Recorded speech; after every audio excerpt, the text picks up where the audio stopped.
Be ready. Start. All states and union territories must submit their status report in the form prescribed by NHRC every 6 months. All the state governments and union territories shall constitute vigilance committees at the district and subdivisional levels in accordance with Section 13 of the Act within a period of 6 months from today. All the state governments and union territories shall make proper arrangements for rehabilitating released bonded laborers. Such rehabilitation could be on land-based basis or non-land basis or skilled stroke craft-based basis depending upon the choice of bonded laborer and his stroke her inclination and past experience.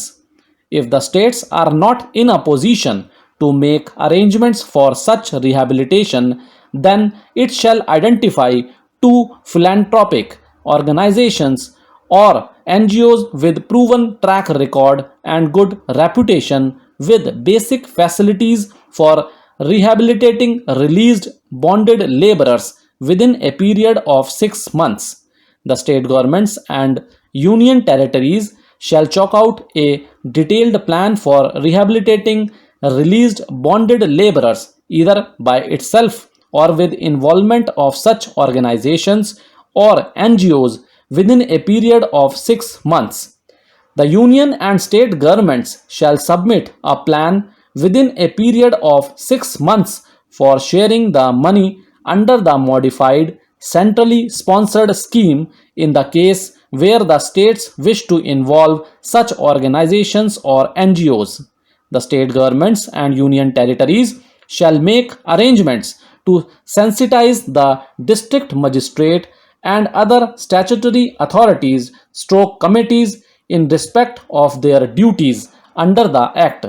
The NHRC later submitted yet another report on 10/8/2009 highlighting the remedial steps to be taken for eradication of bonded labor and child labor in the country. The NHRC in its report stated that its officials had been conducting detailed reviews on the status of the implementation of the Act in the various state stroke union territories UTs. The report stated that these reviews were forwarded by the NHRC to the respective states stroke UTs for the necessary follow-up action and they were required to submit ATR to the NHRC. ATRs have been received from most of the states governments, but as they were incomplete, they had to be returned for clarification and furnishing additional information before they could be accepted by the Commission. These states are being reminded and this will continue till follow-up action is completed. Repeat visits to a few states have to be undertaken as the track record of compliance with the directions issued by the Commission is considered to be unsatisfactory by these states. A review noticed that the states stroke UTs were supposed to receive assistance to the tune of rupees 2 lakh per district once every 3 years for conducting surveys.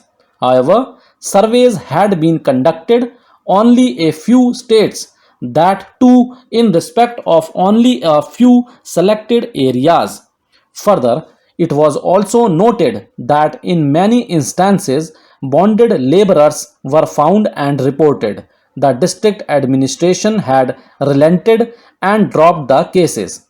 The NHRC further states that investigation stroke inquiry into specific complaints about bonded laborers were generally left by the states stroke UTs to be undertaken by the field officers of very low ranks who lack both professionalism as well as sensitivity to conduct such inquiries, and even existence of bonded laborers were detected in the states stroke UTs. State stroke UTs permitted compromise or settlement through the act itself does not contemplate such a measure.